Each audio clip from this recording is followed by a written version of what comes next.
Hey, Yo, hey, we back. Hey. We back. But hold on. We got to get straight to the business. We got to tell them, someone's missing again. Yeah. But, he's attending to some fatherly duties right now. So, the show must go on, like we said last episode. Well, yeah. Congrats to him. Yeah. Also, I'm happy to have another member of the family. Yeah. Another one to your family. Yeah. We're very proud of, him and Jay. So, we're going to keep it going for him. So Justin, it's just me and you now. I know, right? We did it last time. We can do it again. So, let's start off like we always do. How was your week? How did everything go? Well, pretty much for, let's say, I told you today. I actually haven't slept all day. Mm-hmm. I haven't slept at all. And I was... Sleep is everything, Justin. Yeah, but I actually didn't sleep at all. And that's because, obviously, the new season Apex comes out, like, tomorrow. Mm. And the thing is, it's just that... You're steady grinding? Yeah. Yeah. And the thing is, like, I have so many videos that I wanted posted, but it takes time to edit. Mm-hmm. So then, you know what? I was like, I'm just going to fucking edit and then see what happens. And then, I'm probably going to edit, like, one or two. Yeah. And then I ended editing, like, 9 videos. 9 videos? I edited 9 videos. If y'all don't know, editing is a long-ass and, process. it takes me, like, even to do one video, it takes, like yeah. It drains my body. Yes. And so I edited 9 videos. Hey, everyone give props to this man because, 9 videos is a lot. Yeah, so I did 9 videos, and I still editing more. Okay. But those 9 videos are up now on TikTok. Mm-hmm. So usually on TikTok, I have a schedule where, like, I'm trying to post every single day, like once video every day. Yeah, keep it consistent. Yeah. But I've never done more than 1 video per day. Okay. So obviously... Oh, so what was, like, your schedule before? Like, you just posted, what, one? I try to do, like, every once a day. Once a day? Yeah. Okay. But the thing is, I get so caught up in just playing Apex and doing other things. Yeah, you have to keep the content going. Yeah. So Yeah. So then I was like, you know what? Like, I have all this content and the good content. I was like, I just need to just shove it in the algorithm. So that's what I did. Yeah. So I sent all 9 videos on TikTok and But speaking of, like, the algorithm with TikTok, do you think, obviously you've been on TikTok for a while now, like posting multiple videos in a day, you think that helps more, or do you think it's a better formula just to do one video a day? So posting every video a day definitely transpires with your views count because back in the day I was like a meme channel, and then I turned into a gaming channel, and then when I turned to gaming channel, obviously I had to make content and I couldn't really find that much. So then I took a month break, and at that time I was averaging like 600 views, and then once I posted again, my views went from 600 to down to like 200. And then I was like, okay, what's 200 now? And then I decided to post every single day. And over a month, I was averaging 300. Okay, so that was the daily average. And that's the thing. Like, if you post every day, your views income will it will show. It will actually really, really show. And all it takes is one video. It just takes one video to become viral. It really does. And that's the mentality you have to have all the time. And just you gotta just keep going and keep publishing all that. Isn't that crazy? Like, with not just social media and like YouTube or TikTok or wherever you post a video, I feel like it works the same way with music. You know what I mean? Because, like, what if you have people that make they call them one-hit wonders. You make like a really hit song, and then like that song can go off, and that helps their career. Or maybe sometimes they actually benefit from that, and then they become a huge superstar. I think for music, I guess because TikTok, the what's the word called when like concentration is a little low. Your focus? Yeah, what's it called? There's a word for it. There's a big word for it. I'm forgetting the word for it. When your concentration is low. Yeah, what's the word for it? Damn, dude. Anyway. Yeah, I'll be thinking about that for hours. So obviously, like the generations, our focus is getting harder for us to watch or listen, whatever the case is. And then for music, obviously, like, if you like it, you like it. Yeah. But watching something is like a little more easier, I guess, because you don't know what's gonna be like. Because 3 seconds on TikTok will get you in a good amount of spot where more people will come through, watch your channel, and the traffic comes through. Yeah. And all that. For But sure. that's my day. And you know, when I was editing all day, and when I got to the 4th video, I'd be stressed, bro. No, but the thing is, like I was just. This is what I'm telling you. Like I have an addiction with the editing videos. Like I love editing videos. So, like That's good though. After After the 4th, good mentality. Yeah, after the 4th video, I was like, damn. You know, I have another idea for this video right now. What can I do with it? Yeah.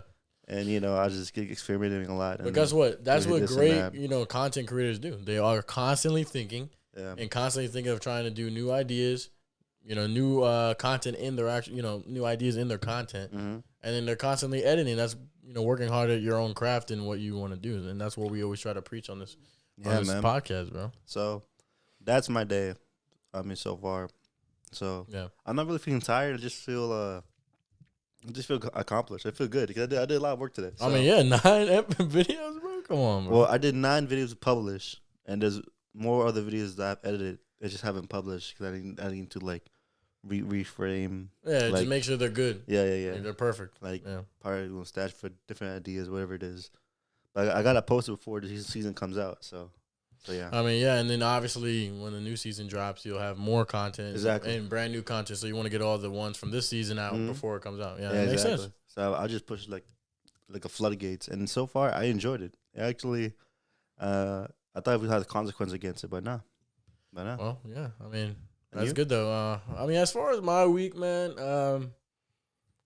right now I'm just living, man. I'm just going to work and living and grinding. I'm trying to help everything in this podcast, man. I feel like we all, me, you, and Jason, we work our tails off week in and week out trying to like find new ways of like putting our content out. And I feel like during the week, obviously, this is our hobby. You know what I mean? So I feel like it helped. This is something I use off of work and stuff like that to like, believe it or not, like it's kind of like a stress reliever actually for me, because like I just love to see the interactions that everyone has with our stuff and our content, and obviously I want to see us grow to the infinity, man. Like, you know what I mean? So, exactly. So I don't know. I just feel like I don't know. My week was good. Nothing too much. Everything's still normal. So football's starting soon. Actually, football. Yeah. I watched football, Hall of Fame game. That was cool. Yeah, I mean, it was expected. Obviously, it's just the Jaguars. You're getting beat by the Raiders, and the Raiders look good. Hey, the Raiders look good. And they didn't have Derek Carr or Devontae Adams playing in that game. Yeah, I know. But Josh Jacobs played. That was surprising. Seeing Josh Jacobs play at they played him a good amount. Yeah, almost the whole first quarter, I think. Yeah, they did. Yeah, I think so because they even asked Josh McDaniels, like, why would you play? He started running back. And he said like it's always good to get your running back playing in preseason games. Now, what does he mean by that? I mean, think about it. He runs running back committee. The Patriots never had a number 1 starter. Yeah, he likes like a trio. He likes or what a he duo. has. Yeah. He has Josh Jacobs and Kenyon Drake. Yeah. I actually don't know their third stringer. I do. You know them too. I'm just. I mean, obviously, I feel like the top 2 are going to be Kenyon Drake and Josh Jacobs. But I also heard that there's some trade rumors around Josh Jacobs too. What? Yeah, there was earlier, but I feel like it might be fake. Yeah, I don't know, but yeah, that was another little highlight, in between the week, I would say. But but as far as that, what about your mental health? Where you at mentally? Not just now I see you're grinding, and that obviously doing that takes a lot of stress sometimes. Yeah, doing that stuff. Well, obviously, what you at? I'm a 9. No, whoa, hold on. What? I'm a 9. A 9? Yeah, 9. This is the first time. I'm not tired. I'm not like, I'm happy. But should I be worried? I'm just playing. No. It's just that 9's still good. Obviously, Jason's not here, so I would like him to be here. Yeah, hey, Jason missed your first time. Not saying 10. Yeah. But yeah, I mean, 9's still great. Yeah. It is what I'm saying. Like, I'm still here doing with you, so it's all fine. It's just, I miss this son of a bitch. Yeah, this guy keeps ducking the goddamn fucking Four Loko. All right. Y'all saw our pain, man. What? Last episode. So this guy still has to drink that shit. So He's a local written his name on it. Hey man, if y'all see this guy anywhere, make sure to let him know you got a Ford local coming for you. But anyways, I mean I would say for me, my mental health, I'll keep it at a 9 too. Mm-hmm. You know, nothing too bad. I think everything is good so far. I mean, nothing bad has happened, and you know, I thank God for that, right? So, I'm back here. So yeah, exactly, dude. Anyway, so back to you know, I got the quote of the week for us again. So this is what I really like this quote actually. I feel like it's kind of deep a little bit. Mm-hmm. So this is how it goes. I've learned that people will forget what you said, people will forget what you did, but people will never forget how you made them feel. By Maya Angelou. Say it again. I'm gonna say one. Okay, look. I've learned that people will forget what you said, people will forget what you did, but people will never forget how you made them feel. By Maya Angelou. What do you think about that? I don't know, bro. Look. So hold on. Like, so I guess people take the little things for granted, right? I mean, well, like, she's saying that I could tell someone, like, you know, you're beautiful, have a great day. I mean, that's me telling them that. But if I open a door for them, is that like an action like that you will remember forever? Look, so there's what she's saying is people will forget the little things that you do for somebody. Yeah, that's what I'm saying. Yeah, right? Yeah. Like, you know what I'm saying? Like, even if it's like opening a door for somebody, right? Okay. I don't know if you want to take it that literal. The way they feel. Okay. They're obviously gonna forget about that little action that you did for them. Mm-hmm. You know what I mean? Maybe, and let's say you said something to them, like let's say, you know, have a good day. Sometimes that lasts a long time for somebody that's having a bad day. Okay.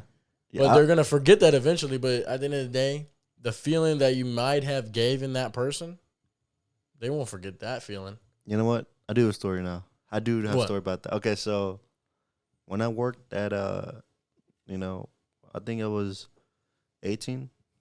I just came out of high school, and I worked at Walmart, and I was the customer host at the front end.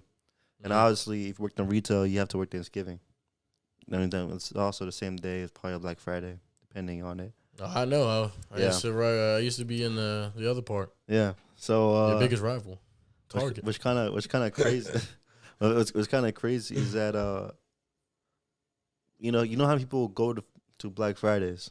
It's a shit ton. Yeah, of course. Hell yeah. Well, you know how crazy it is to like for me to tell you that like out of everybody that's there, like as customers, only one customer out of how many people I fucking saw. One customer, you know, saw us sitting in the front during Thanksgiving Day, you know, I was away from my families, and he came up to all of us and says like, "Hey, thank y'all for working Thanksgiving," and just walked away. Hey, and that's actually very generous. And that's only out of what I worked for Walmart for like 3 years, and that only happened one time.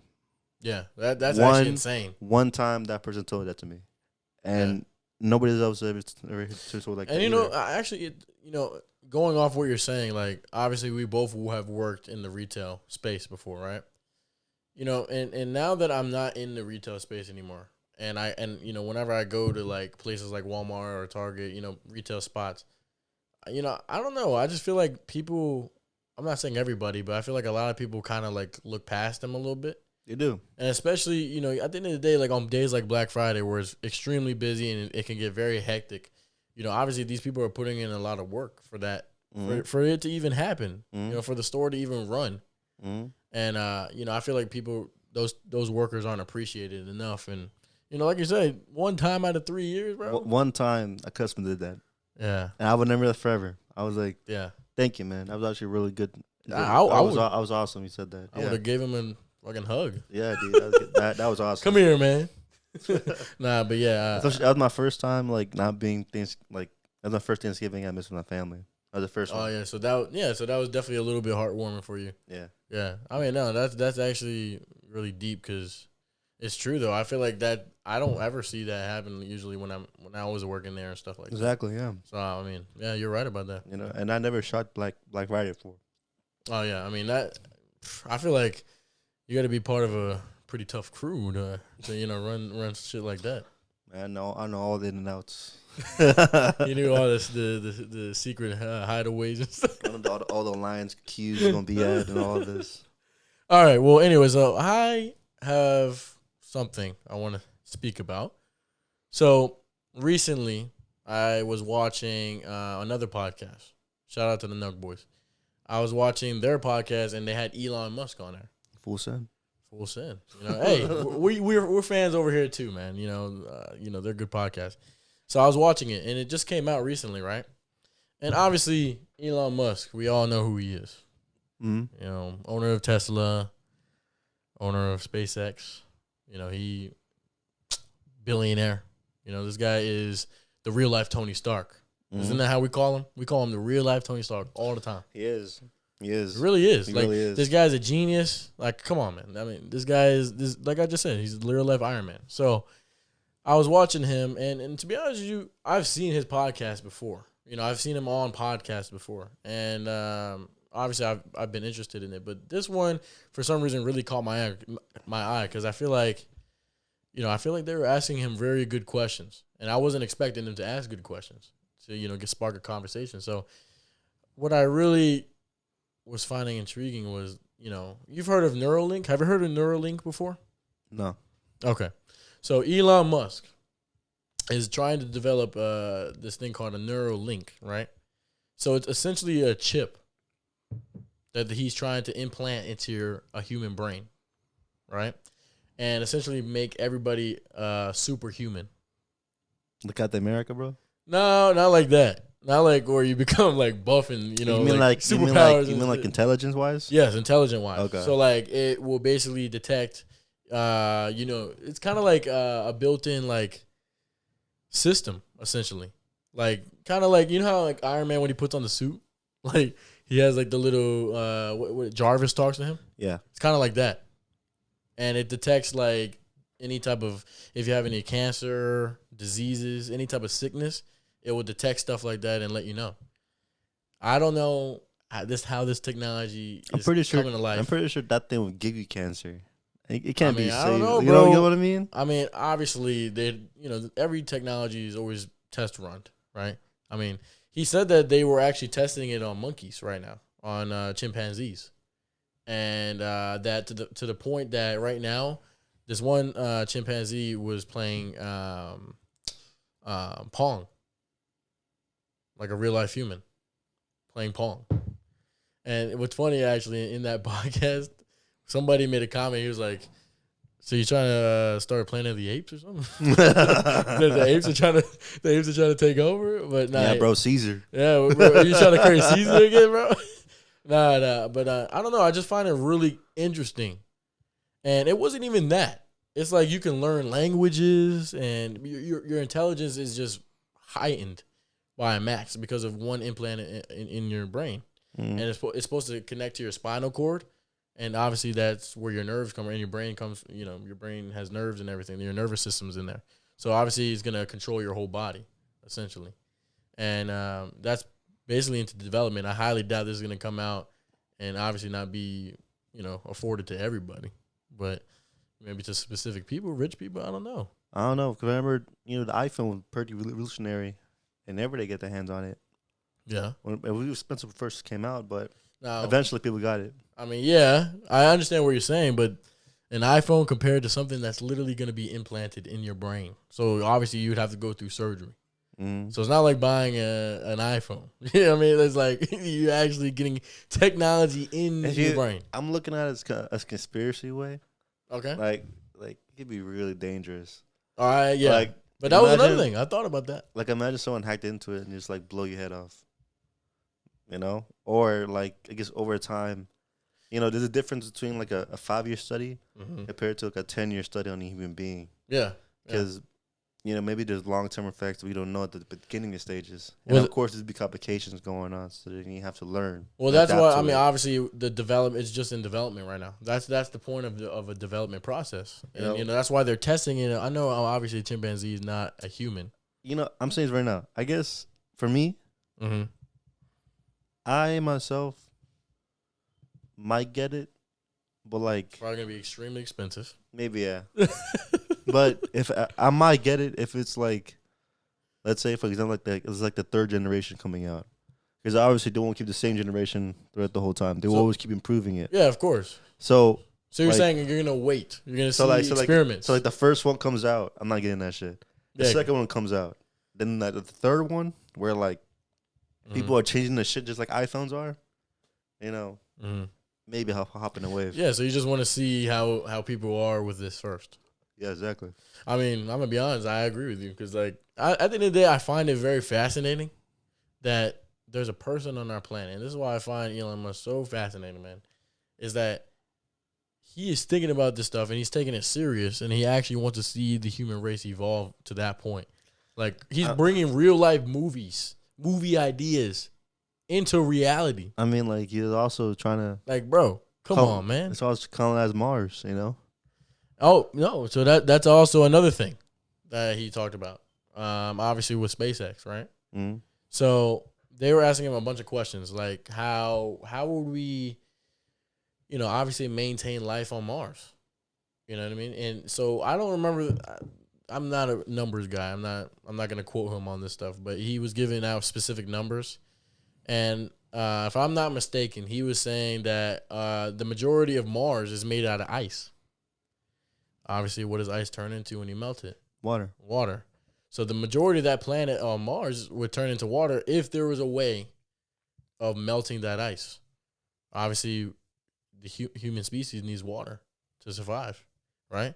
So that would be an essential element for us to be able to maintain life, and be able to start life in Mars. You know what's crazy? Is it like obviously we're looking for aliens and shit like that, but like once we enter Mars, then like we're the aliens. You know what I mean? Oh yeah, hell yeah. We're the aliens on Mars, and we still don't know that much about Mars. I mean, look, we don't know what's on Mars. It's a big red planet. It is, and hopefully, I'm pretty sure in our lifetime there will be a man landing on Mars. Yeah, no. I think I'm pretty sure in our lifetime. Yeah, I think it's in our lifetime, maybe. I mean, the moon landing was like 1979. I think. Yeah, it was something like somewhere around the 70s. Yeah, maybe. I have to do more research on that, but no, yeah, but it's crazy actually. He was mentioning the moon landing. We haven't been back to the moon since the 70s. I think it's because it's very hard. When I found that out, I was like, "There's no way." Yeah, we have. It's because I think people are like having like even people who come for like the Space Station International, they experience like symptoms where like their eyes go blind and something like that because the gravity just it ruins their vision, and like it's like long-term damage into astronauts, which they stop them completely about it. Okay. Well, I mean, I don't know. It's just like, I just find it crazy that we are so technically, how do you say the word? I mean, if you technologically advanced. If we do go back to to the moon, yeah, what are we gonna do? We already studied. We got the samples. Well, this is exactly what Elon Musk was saying on the podcast. He was saying, obviously, you can start life on Mars and you can also start life on the moon.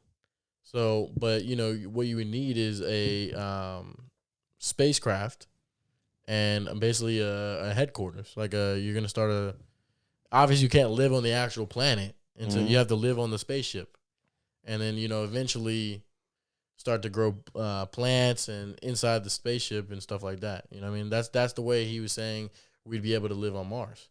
There's certain stuff he has to do. Turn on. I think he said something about Mars being mostly carbon monoxide, like the atmosphere. And, obviously he'd have to, I forgot what it was he had to do. He had to mix it to make it to turn into oxygen. So, because obviously we need oxygen to survive too. We don't want to be living life on Mars with astronaut suits on us the whole time, right? But I just find it very fascinating. You know, obviously Elon Musk is thinking about these type of things. And, you know, I kind of thought to myself when I was watching it, I was like, you know what?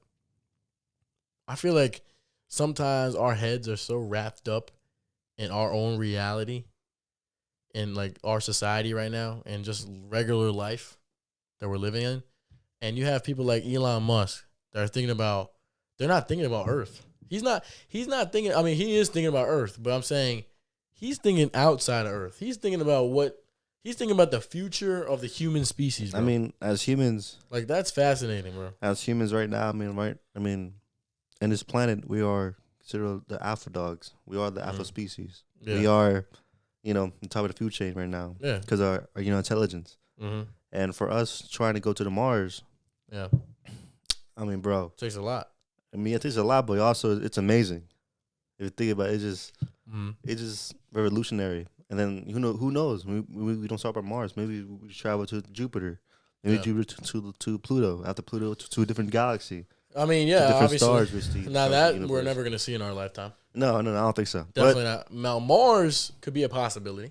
I mean, who knows? Because like Elon Musk might expand our lifespans with 200 years, maybe. Maybe with this Neuralink, I don't know. That's what I'm saying. I mean, yeah. Maybe extend to 200 years. Yeah. I mean, but another thing about this, SpaceX and stuff, he said that he, because he moved to Austin, Texas or something like that. And that's where SpaceX headquarters is, right? Mm-hmm. And right now he said they're working on the fastest rocket ever that's ever been made. Yeah. And he wants to take that rocket to Mars.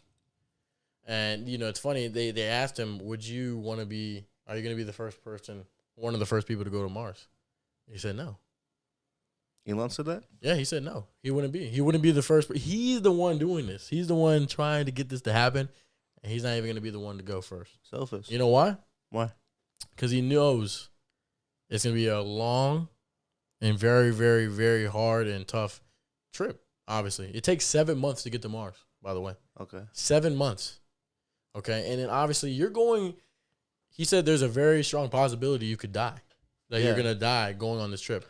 It's a risk and reward trip.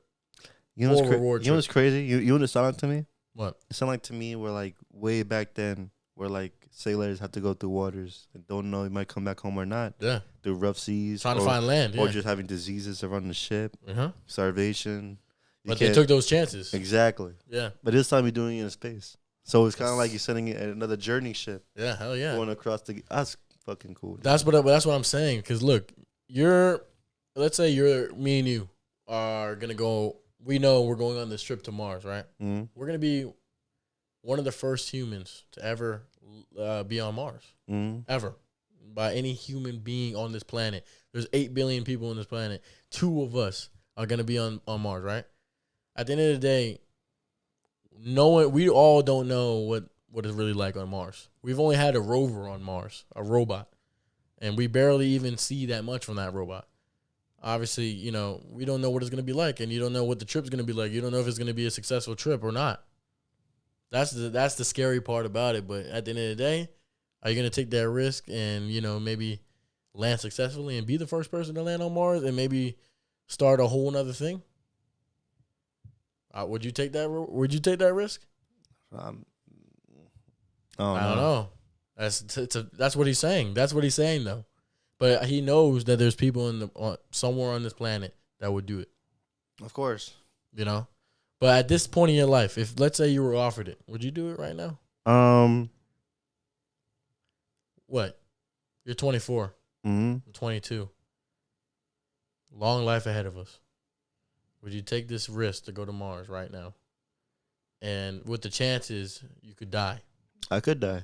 But there's also a chance that you could start something revolutionary for the human species, bro. Not just your own life. This is the whole the whole planet. That's the thing. I might actually do it, actually.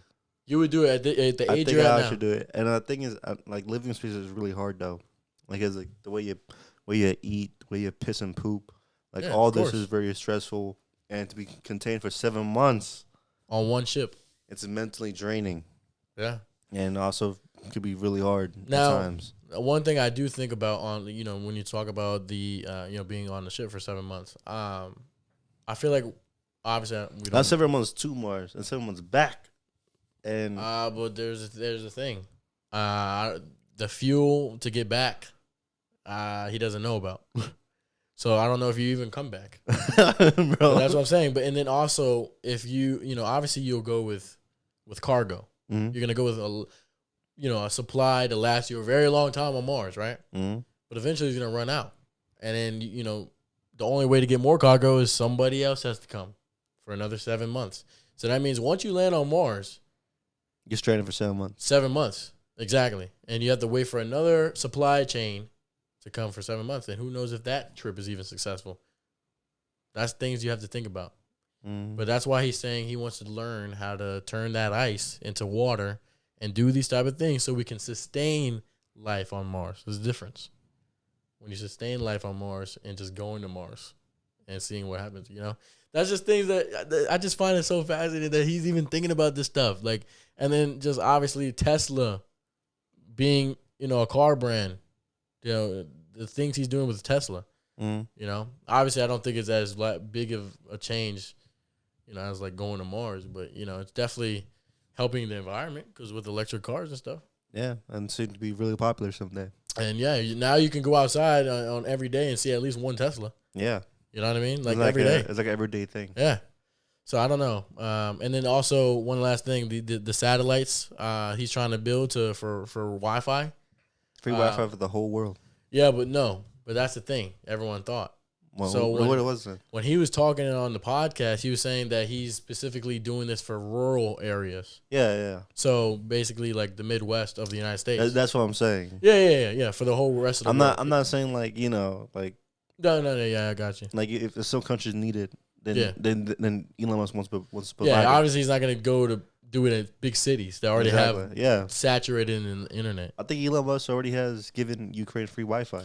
Yeah, I'm not sure. I haven't looked into like what he's done successfully yet. Mm-hmm. But I'm just going off what I heard from him on the podcast. I don't know, but there was so much more stuff that he talked about. But that was just like the main point of like, what he has planned, and I think it's very, very interesting. And we're only in 2022, Justin. I'd like to go to Mars. You would go to Mars? Yeah, I would like to. But you said it would be hard. If you were to go to if you were offered to go to Mars tomorrow, you said you would do it. People said to Christopher Columbus, you would die because there's nobody knows the unknown beyond Europe. Mm-hmm. Like you will fall the face of the earth. That's a pretty fucking scary sight. I mean, imagine when you go into the ocean and you get to a certain point in the ocean, everything looks the same. Mm-hmm. They took that risk of guiding through the ocean. Exactly. Yeah. So I don't know. You'd become a pioneer, Justin. Exactly. You become a pioneer for the human race. No, but I don't know. I just find that really interesting. But I think the future is bright, and I think as long as we have Elon Musk, I think we're in good hands. Fuck yeah, man. You know what I mean? But anyways, so I think you have something to talk about your team. The team you're wearing on your shirt. Bro. Okay. What's going on? Obviously, there's a lot of talk going on between like the quarterback competition, obviously. Yep. Because there's Mitchell Trubisky, Lee Pickett, and Mason Rudolph. Justin, I've already gave you my opinion on. Look, Mason Rudolph. Those people. Last time he played, he tied against the Lions, so I was not really fucking impressed. And they were 0-8 when you played them. Who? Yeah, the Lions were like 0. They didn't even win a game. Yeah, and he could have beat them.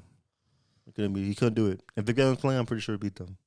Yeah, I think he would too. Anyway, so here's are the stats for the Steelers camp. So the training camp? Yeah, training camp. So Trubisky threw 45 out of 80. So that's a 56.3 passing rating, right? Mm-hmm.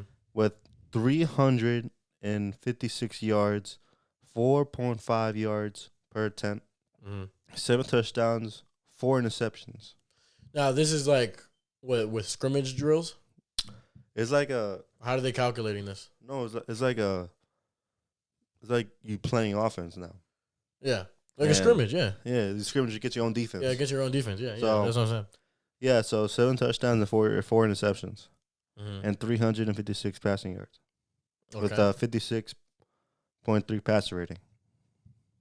Not that good. Not that good. Not that good. Maybe my defense is too good. And that was Mason Rudolph? That's Trubisky. Oh, that's Trubisky. Okay. Kenny Pickett, 38 61, 62.3 passer rating. 225 yards, 4 TDs, and 2 interceptions. Seems like he's a little bit more efficient. Rudolph stats. Rudolph went 52 out of 77 out of 67.5 passer rating, 449 passing yards, 11 touchdowns, and 0 interceptions. Wow. Mason Rudolph is actually going off in practice. Like, off in practice. That's the key word. I know. In practice. Look. I'm gonna give you my opinion real fast. Look, now you told me these stats, right? Yeah. This is from training camp. What I really think, obviously, will determine, what the real stats are is going to be in the preseason. Once you play your first preseason game, you know what I mean. I think, obviously, what Mitchell Trubisky's going to start in the preseason game, or what? Who's starting the first game? It's going to be Trubisky first. Trubisky, and then Mason Rudolph, and then your third string will be Kenny Pickett. Okay, so obviously, I am very actually interested to watch the Steelers' first preseason game just because of the quarterback situation.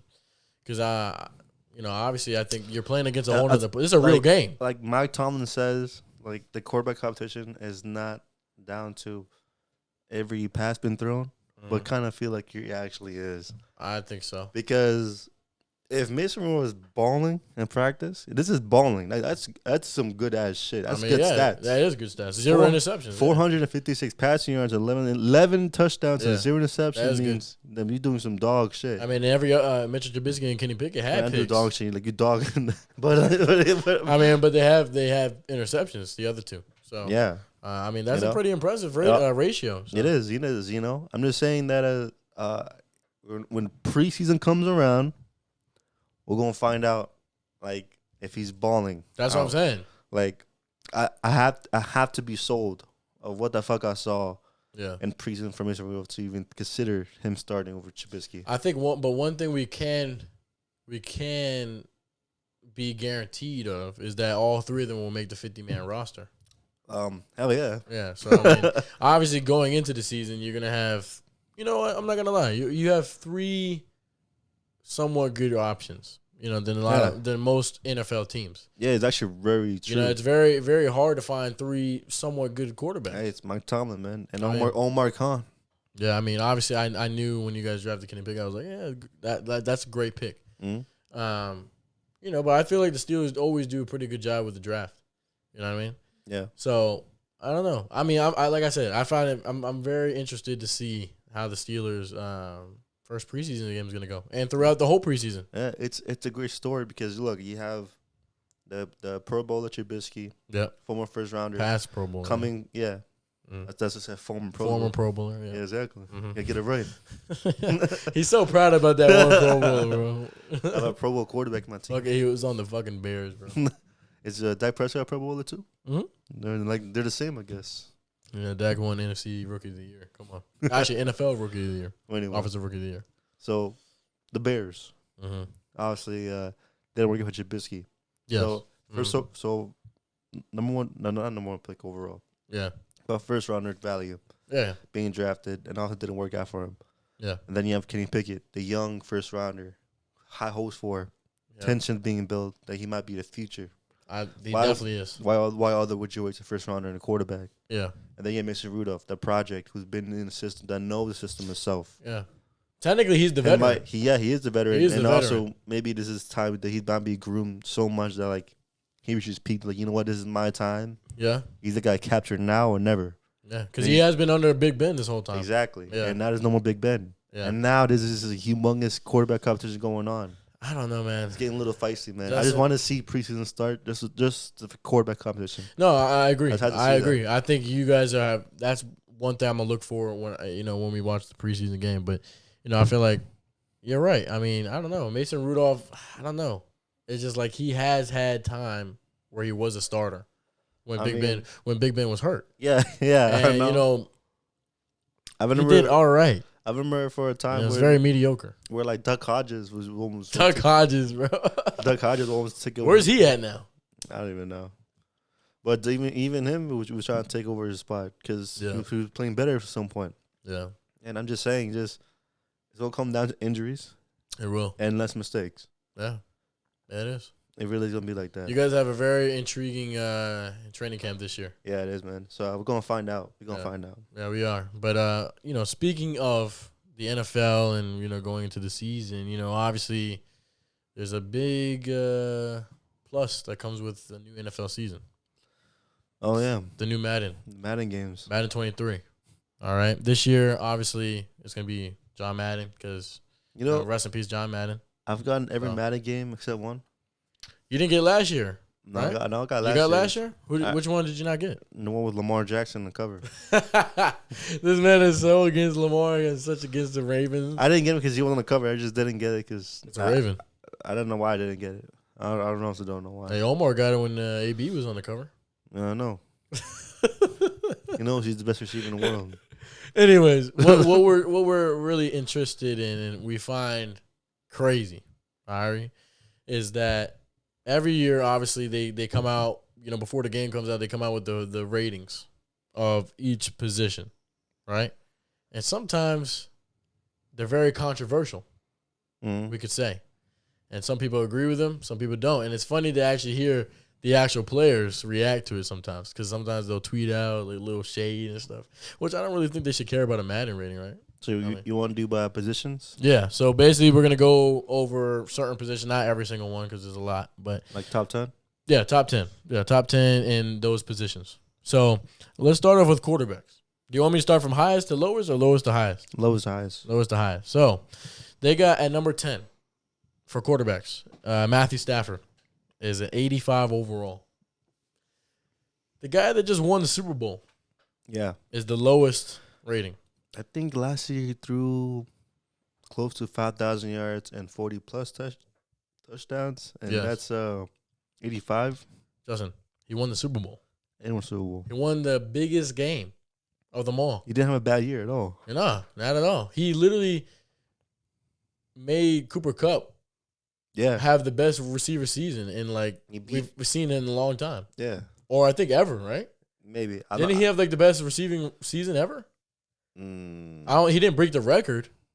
Did he break? Yeah, he did. Cooper Kupp broke the receiving record, right? I don't think he did. Well, he was close. If he didn't, in a sense, he did because they added the receiving yards to postseason. Yeah. That made it. Yeah. But during the regular season, he didn't break it. No. But he was close. Mm-hmm. Okay. Well, anyways, I just find that kind of crazy that they have Matthew Stafford number 10. Yeah. I don't know, but that's crazy. So I'll name them and then just name someone that you think should be at some other place. So number 9 is Russell Wilson, and they have him at 87 overall. Bro, with obviously he's on the Broncos now. He hasn't played good. He didn't look good last year. Nah, but he did get hurt last year. Yeah, but when he's healthy, he didn't. Yeah, it was different. It was different. He didn't look scary. So you don't think this is a reasonable? What do you think he should have been? Should be probably 83. 83? Yeah. Okay. Yeah. I mean, he still has the capability of being great, though. Oh, yeah, for sure. I'm pretty sure he would find success in Denver. Yeah. He would. But I definitely think he should be lower than Matthew Stafford. This is judging off of last season. Yeah. And last season, he didn't really earn it. Mm-hmm. I mean, come on, man. I mean, I agree. I think he should definitely be lower than Matthew Stafford. Exactly. So, all right. So there's actually a two-way tie. So at number 8, technically, they have it as Lamar Jackson, 87 overall too. Yeah. You think that's a reasonable one? Whenever you have your 99 speed. He does have. He does have. I think he's 99 speed. Is he have 99 speed? Well, speed he has 96. Yeah. So if you have speed that high, you're gonna be in the top 10 Madden QBs no matter what. Yeah, of course, yeah. Just like even though his passing accuracy could be like a 70%, he still be fucking 90. So let's see. Now we're at what, number 7? Number 7 is Justin Herbert, and they have him as an 88 overall. Fair. I think that's fair. Yeah, it's fair. I think that's fair. Number 6 is Dak. He's at 89. Fair. Now, I think he should be at 90. I think Just for the matter of fact. I think 89 is like spot on. It's spot on. I don't know, man. Maybe I'm being a little biased. I think you are. Matthew Stafford didn't even get 90. Yeah, I know. Well, I think he deserved 90. And if you put Matthew Stafford at 89, I'll take that. I'll find that. Yeah. Okay. I mean, I guess, yeah. But I think he should definitely do. If depending on how this goes this year, he should be at 90 next year. I mean, hey, is Dak gonna throw 40 touchdowns this year? He's never have. Exactly. But he almost did this year. He was 3'd off. Actually, technically he did 40 because of rushing touchdowns, but passing by itself, he hasn't. But we'll see. I don't know. Okay, so anyways, at number 5 is Joe Burrow, and he's a 90 overall. Yeah. I think that's fair. Yeah. Number 4, Josh Allen, 92. Yep. That's fair. Yeah. You don't think he should be higher? 92 is fair. 92 is fair? Yeah, if someone put 94, that's fine too. Yeah. 93. Number 3 is Patrick Mahomes, and he's a 95 overall. That's fair. I mean, yes, Patrick Mahomes. Yeah, Mahomes. Number 2 is Aaron Rodgers. He's a 96. I think that's fair too. I mean, it's Aaron Rodgers. And then obviously number 1 is Tom Brady. He's 97 overall. 97. He's the number 1 highest quarterback. He's the highest quarterback in the game. Yeah, I mean, he did have a great year. Yeah, again. He just didn't win a Super Bowl. Yeah, 5,000 yards and 40-plus touchdowns. I mean, Tom Brady thinks, you know. Yeah. I think the only team he lost to is the Super Bowl champion. Yeah, he's the Super Bowl champs, and he actually almost came back. He almost came back. I know, yeah. I mean, obviously, I think that's reasonable. I mean, like when we did our top 10 quarterbacks a couple episodes ago, I mean, I said that Tom Brady should be number 1. Mm-hmm. So, you know, that's just my take on that. So, I don't know, but I think the only one, if I had to pick to change, is Matthew Stafford out of that whole list. Do you agree? Yeah, for sure. Yeah, I mean, he has to be way more up. Yeah, I think so. All right, moving on to running backs. So at number 10 is Zeke, and they have him as an 88 overall. I think that's fair. I think it's a little too generous. A little generous. Yeah. So him passing 1,000 yards and having 10 touchdowns. I mean, he barely passed 1,000 yards. He got it. He got it, though. He got it. And that's with the duo. He had 1,003. And he had a duo, though. He had a duo with Tony Pollard. Yeah, he did. But other running backs could have done better in the situation. Other stats came up, reflected a little. Yeah, Tony Pollard. A little good. Tony Pollard. Great example. His own teammate. But I'm saying Zeke, nah. 88, nah. So who do you think should be ahead of him, then? Depending who's left out of his list. Well, second, actually tied with Zeke, is Austin Eckler. Okay. He's an 88, too. 88? And he's number 9, yeah. He's also 88. Isn't he in X Factor? No? I don't know. I actually don't know. In this game, I don't know. Damn. It doesn't tell me. It doesn't tell me if it has him 88, then he's not X Factor. Yeah, it doesn't tell me he's an X Factor. I don't know any of these. That's kind of crazy. Yeah, I don't know. Because he is an X Factor. I mean, he is on their team. Yeah, for the Chargers. Yeah, hell yeah. That's fucking crazy. I don't know. Number 8 is Aaron Jones, and he's an 89 overall. Think that's reasonable? I can bring him down to like. I think Austin Eckler should be ahead of him. Yeah, definitely. Yeah. I can bring it down to Aaron Jones. Yeah. Number 7 is Alvin Kamara. He's a 90 overall. I can make a legitimate argument with Austin Eckler being ahead of Alvin Kamara. I think so, especially from last year. What the fuck? Why is sleeping on Austin Eckler this I know. hard? Yeah. They kind of cheated him a little bit. They did. Yeah. What was Alvin Kamara fucking? 90. Okay. He's a 90 overall. I mean, bro. I mean, you're good. He's really good and talented, but I could leave you at 89. Like right. I mean, there. From last year's performance, I'd say an 88. Yeah. From Alvin Kamara. Yeah, it's not bad. It's not garbage. It's just. I think it's just he's used a lot in Madden terms. I guess so. Yeah. Number 6 is Joe Mixon. He's 93. That's fair. I think that's really fair. He had a great year last year, and I know because I had it on fantasy. So he played fucking great for me. Yeah, fucking Joe Mixon. Number 5 is Dalvin Cook, and he's a 94 overall. Yeah, one of the guys I don't want to tackle.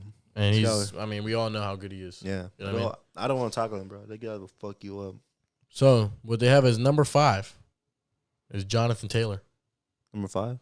Yeah, he's 95 overall. After that great season he just had. Who the fuck are the other 4 running backs ahead of him? I'll tell you. So number 4 is Nick Chubb. And he's ahead of him by 1. He's 96 overall. I mean, Nick Chubb is a great running back. He's really good. I don't think he's better than Jonathan Taylor. I don't think so either. I don't know. It's a little iffy. I like Nick Chubb a lot, though. He is. I once met a Brown fan that told me that Nick Chubb's overrated. I'm like, shut the fuck up. That was fucking dumb. I'm like, this guy's rushed 1,000 yards probably like 3 years in a row or 4. The Browns have, I mean, besides Jim Brown, I don't think they've had anyone. Yeah, better. they haven't. Like, come on. I remember they had fucking Trent Richardson. That was a bust. Come on, bro. Like, yeah, this is the best running back they had in a while. I don't know why a Browns fan would say something like that. Exactly. Like, that makes no fucking sense. It's fucking spoiled bitch. All right, so they ahead of Nick Chubb at number 2 is Christian McCaffrey. He's 96 overall. Yeah. Even though he was injured basically the whole season last year. I think he hasn't played since he got paid. I mean, we know how good he is, though. Yeah, he's fucking amazing. Yeah. But let's see how it's transpired, man. And then another thing I'm also thinking about when it comes to these ratings is you have to think about it in a video game sense. Because obviously it is a video game. So it's not like how we're thinking about like when it comes to fantasy or like real life. Like real life, like stats. You know what I mean? But anyways, number 1 is Derrick Henry. And he's a 97 overall. Okay. So, yeah. I mean, in my opinion, Derrick Henry is the best running back in the league. So, hands down. I don't think he's anyone with the better. running backs you mentioned, I could put 1 running back ahead of Zeke. Or like 2. Mm-hmm. I could either put Josh Jacobs or Elijah Mitchell. I mean, Elijah Mitchell maybe, not Josh Jacobs. Actually, I forgot a third one. Najee Harris. He's a rookie. He's not going to make it this far. Hey. Not yet. He has to prove himself again. This guy's fucking had a great rookie year. Elijah Mitchell had a great rookie year, too. They're rookies. Shut the fuck up. That's the only reason. No, I mean, Zeke probably rookie year got a 90 Zeke rating. is an X factor on my team when it comes to Madden. So that's probably why we gave him a little extra push. I see. All right, so moving on, we're going to go to wide receivers. I think this one is pretty interesting, to be honest with you, because, I think we all love our wide receivers. But anyways, number 10 is Amari Cooper. He's a 90 overall. Amari Cooper. Didn't even hit 1,000 yards last year. Okay. I need to know the 9 receivers ahead of him. So, number 8 is Terry McLaurin. Scary Terry? Yep, Scary Terry. He has a 91. Okay, good. Number 8 is Keenan Allen. He's also a 91. Nice. Number 7 is Mike Evans. He's a 92. Okay. Number 6 is Justin Jefferson. He's 93. A little low. I think so. Yeah. That's why I was really interested in this. Number 6 is Stefan Diggs. He's a 95 overall. Okay. Number 5, DeAndre Hopkins. He's a 96. It's D-Hop. I mean, it is D-Hop. Number 4 is Tyreek Hill. He's 97. Okay. Actually, I'm lying. Did I skip something? No, Tyreek Hill is number 3. 97. Number 2 is Cooper Kupp. Okay. He's a 98. And they gave Devontae Adams number 1, but they gave him a 99. Mm-hmm. If I'm being honest, I think Cooper Kupp deserves a 99. Yeah, for sure. After the season here, I'm not saying Devontae Adams doesn't deserve it. I think Devontae Adams is the best overall receiver. Yeah. But I think there should be 2 99s. I think Cooper Kupp deserves that one extra number. Yeah. I think them just being 98 was just common generation, like common sense. It was like, yeah, you have a good season, but we're not giving you 99. Yeah, man. So that's fucked up. It is fucked up. But so anyone in here that you don't think? I don't think Amari Cooper. Then who would you put in? That's the thing. Like I'm literally stumped because like when I think about it, Jamar Chase. But guess what? I told you because he was a rookie last year. They're not gonna give it to him, even though he had a hell of a season. He had a fucking great season. Exactly. And I mean, they're not gonna give it to him because he was a rookie. I'm telling you. Honestly, I put CeeDee Lamb above Cooper. I think CeeDee Lamb was better than Cooper last year. Yeah, I put CeeDee Lamb above Cooper. I think CeeDee Lamb should be like 90. I put Dante Johnson maybe. Deandre Johnson did great. Yeah, I think he's better than Amari Cooper. Yeah. Damn. I mean, shit. I mean, I don't know. That's interesting. I think everyone else is good. Yeah. But I don't know. But I was so shocked that Amari Cooper has made the top 10 receivers. I was very shocked about that. So weird. It is very weird. Is there anyone else? I feel like we're missing somebody big. What power are? Is it Sam Brown, bro, from the Lions? Hey, he did good too. No, Brandon Cooks from the Texans. You know, you also have. I don't know, bro. I mean, I think CeeDee Lamb or Deontay Johnson, really. Yeah, because I don't. Deebo Samuel. What about Chris Godwin? How about Deebo Samuel? Deebo Samuel. Oh yeah. Dude, what the fuck? Yeah, Deebo. I completely forgot. Bro, damn, he got snubbed. Damn, so he's not even 90. Oh yeah, he definitely should be at least 10. Yeah, I think he's Deebo Samuel is better than. I think he's better than Terry, Amari Cooper, Keenan Allen, and Mike Evans. yeah, he had a great season. I'd put him right below Justin Jefferson, and the rest is good. And take Amari Cooper out and just move everyone else down. Yeah, I completely forgot about that guy. What the hell? Good point, bro. Yeah, I forgot about That's Deebo. actually insane. No Deebo. Wow. That I can't. What do you think he thought about that when he was like, bro? That's actually. This guy doing Matt Ray's like, I'll fuck Deebo Samuel. I'm gonna put Amari Cooper. 90 Bro, that's overall. actually fucking crazy, bro. Like how? I don't know. Oh my fucking god. Well, anyways, I'm gonna move on. Let's see. We're gonna do tight ends, or are we just gonna move on to defense? Let's move on defense. Okay, let's move on to defense. So let's start off with corners and defensive line, Okay. or technically The edge rushers. edge rushers. Yeah. Yeah. All right. So, okay, this one's overall actually. So the edge rushers, it looks like number 10. I'm gonna need a shot real quick before you start. Okay, go ahead. Take a shot. I'm probably gonna need this one or I've been drinking the strawberry one, strawberry lemonade. this one. No, that's the mango. I think this is strawberry lemonade. Let me switch it up then. I've been drinking this one because it's the closest one to me. Yeah, That's why. I've been drinking that because it was the least amount drank. So I don't know. But yeah, I mean, I find that very actually. I'm glad that you brought up that damn Deebo Samuel shit, bro. That's actually really fucking Yeah, crazy. dude, I was thinking, I was like, wait a minute. Yeah, You fucking said Deebo Samuel. I was like, this is kind of crazy. yeah, no. The fact Fucking Amari not only Cooper, was he a monster in fucking fantasy. Remember how crazy he was in fantasy, bro? Yeah. That the fact that he didn't even make top 10, bro. I don't know. That's actually fucking crazy. Are you gonna take it? You can take it with me? You make me do this. All right, fine. Since you took the strawberry one, I'll just do this one then. Even though I didn't really like the mango one. The mango one is kind of ass, so I'm gonna lie. You know why? It just gives a tart flavor. Don't you get that from these? I did. Just like a much stronger Truly. That's really all it is. Fucking hell. All right, let's do it. What are we cheersing to? Or are we just taking a shot? I'm taking cheers for fucking Deebo Samuel. Should have been a fucking. Yep. Hey, shout out Deebo Samuel, bro. That's actually the most absurd thing. That is. Out of so far. On offense, that's the most absurd thing. He should be a top 10. Deebo, I'm taking the shot for all those sorrows for you, man. Yeah, what the fuck is that? I'm telling you, man. That is fucking disgusting, bro. Ooh. Okay. All right, let's do corners. Okay. So, at number 10, I'm still fucking tasting this shit. At number 10 for corners, they have A.J. Tyrell from the Falcons. He's an 89 overall. Okay. And if I'm not mistaken, he was a rookie last year. Is he? I'm pretty sure he was a rookie last year. Put on God. Because I remember. I could have sworn this guy's like a veteran, like a 3-year vet. I don't know. And shout out to Eric, because, Eric is an Atlanta Falcons fan. And I think because he kept raving about A.J. Terrell. He did. Remember? Like a lie. Yeah, because, he always makes fun makes fucking fun of Trayvon Diggs from me. So, yeah. I don't know. I kept song in PFF. I'm like, yo, that might be legit. I mean, he is good, though. I'm not Yeah, he is good. wrong. He is good. I mean, so I think that's a fair rating. Mm-hmm.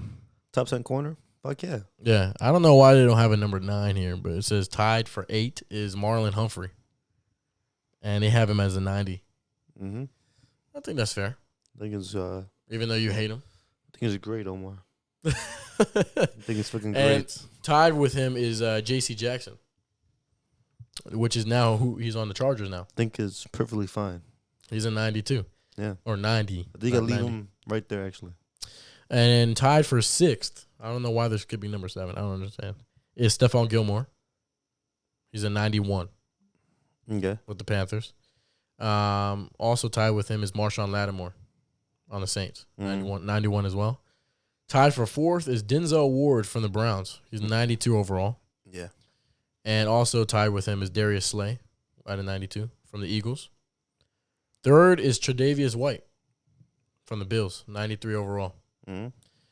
Number 2 is Jair Alexander from the Packers. Number 1 is Jalen Ramsey. 94. And then number 1 is Jalen Ramsey. Okay. He's a 98. Okay. For the Rams. So overall, I think the corners they did great on. Yeah. I don't really see any change in this one. Except Trayvon Diggs is not here. And he had 11 interceptions. Would you take AJ Tyrell? Yeah, hell yeah. Bro, that's disrespectful. That I don't actually know what Trayvon Diggs' actual overall is because I don't see him listed here. But if he's low, I mean, obviously, clearly he's lower You than also mentioned Shea Alexander, right? Jair? Yeah. Yeah, Jair is number 2, 94. Okay. All right, I'm not saying Trayvon should be at the numbers Jair Alexander or Jalen Ramsey, but I think Trayvon should definitely be a 90.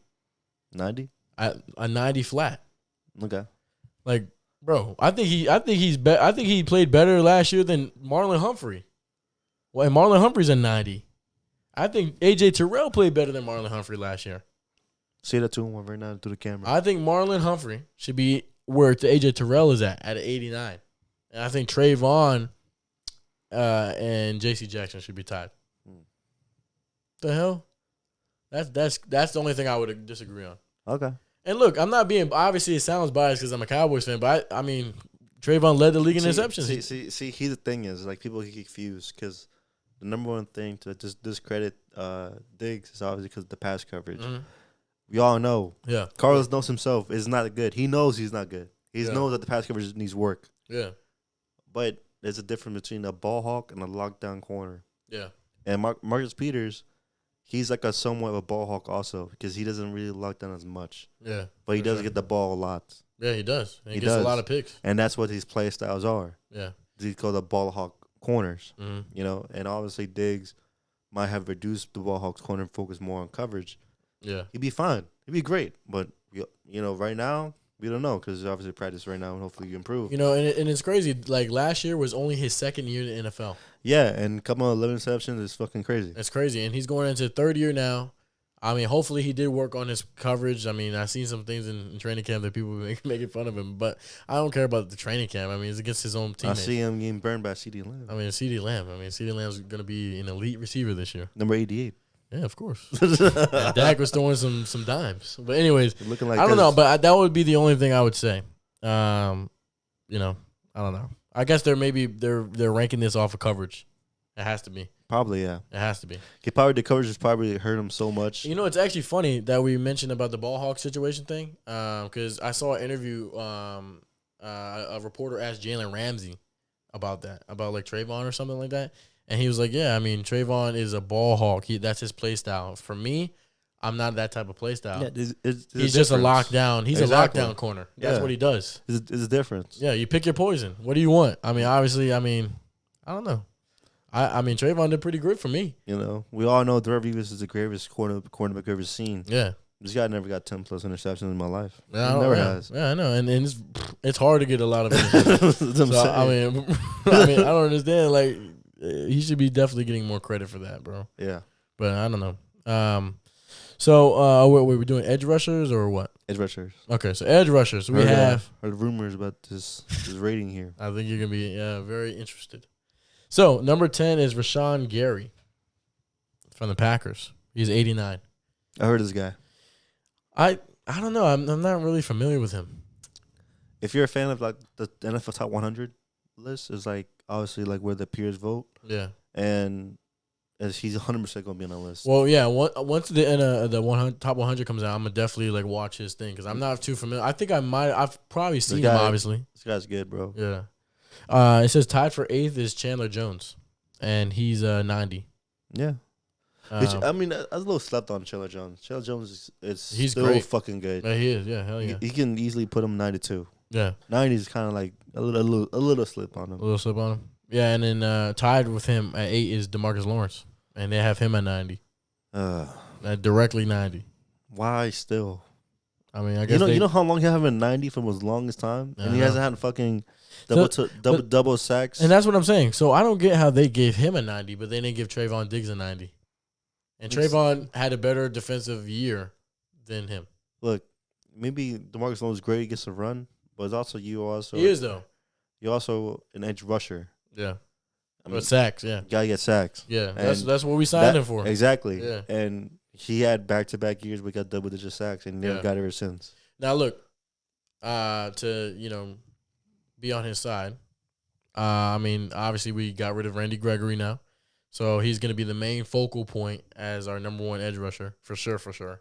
So I think this year was really going to show us, the Cowboys, like, did we actually invest good money into this guy? I mean. Yeah. You know actually, what I mean? yeah, it's true. It's true, yeah. He has literally no excuse right now. He doesn't. And because you're the number one guy, and all eyes are on you. And you get paid top-tier dollars. Exactly. So I think, I mean, I'm sorry, DeMarcus Lawrence. Like, you gotta prove yourself this year. A rookie named Michael Parsons. Michael Parsons came out starting games like 9.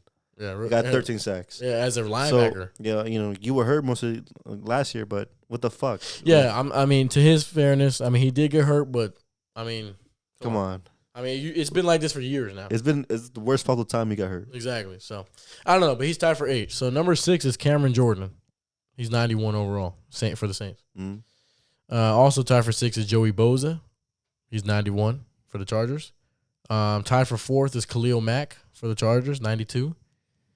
Also tied for 4th is Von Miller for the Bills. He's 92. Number 3 is Nick Bosa for the 49ers. He's a 94 overall. Mm-hmm. Number 2 is TJ Watt. Motherfucker, bro. For the Steelers. He's 96 overall. Fucking piece of shit. The reigning defensive player of the year is a 96 overall. Don't forget about this, too. Also, tied the highest sack. Yep. In league season history. He tied the sack record. He did. Yeah. Michael Strahan, Hall of Famer. It hasn't been done since, 2003? He's done it since he did it himself. Yeah. No one's ever tied the record. Yeah, it's been a long time. And he fucking did it. And they didn't give him a 99. And he had the most target for loss and everything like that. I mean, and he won Defensive Player of the Year. He's the best defensive player in the league right now. Yes. Yeah. And he's not 99. No. But guess who is? Myles Garrett. Myles Garrett is number 1 for the Browns, 99 overall. Not saying he's not good. We know Myles Garrett is great. I like this, though. But he didn't win it. I like this. Because you know why? Because now he gets more fucking fire to if you TJ Watt knowing that you're not the best. You're right, but I don't think he's really tripping over Madden ratings, like I said. Maybe he doesn't. But bro, he knows he won Defensive Player of the Year. He knows he's the best. But I like to think that, like, there's someone out there that doesn't think he's the best. Well, clearly, whoever makes it, there's probably a committee of people that make these Madden ratings. And, I mean, I don't know how this works. You don't understand Myles Garrett only had like 15 sacks last year. Yeah, which is still good, but yeah, it's great. Yeah, it's fucking fantastic. But TJ Watt fucking 22.5. Yeah.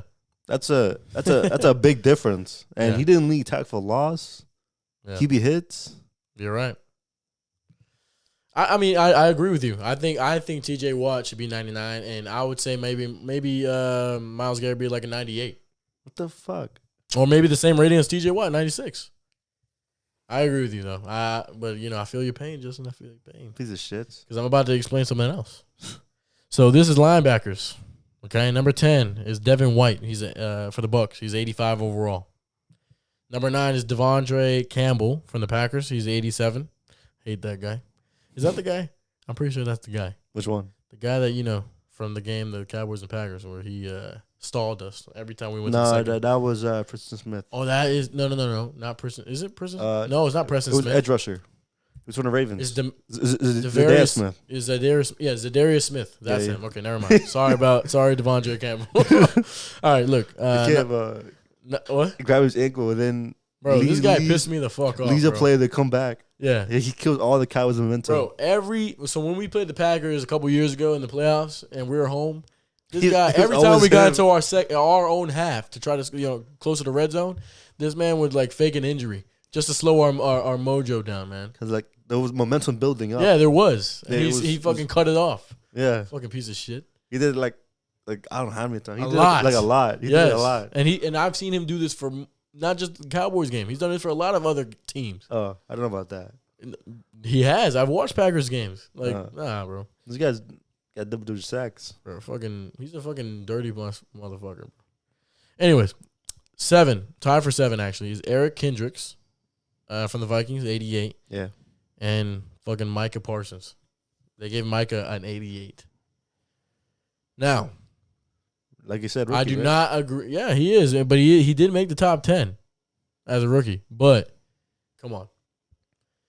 PFF, Pro Football Focus. You know how that works.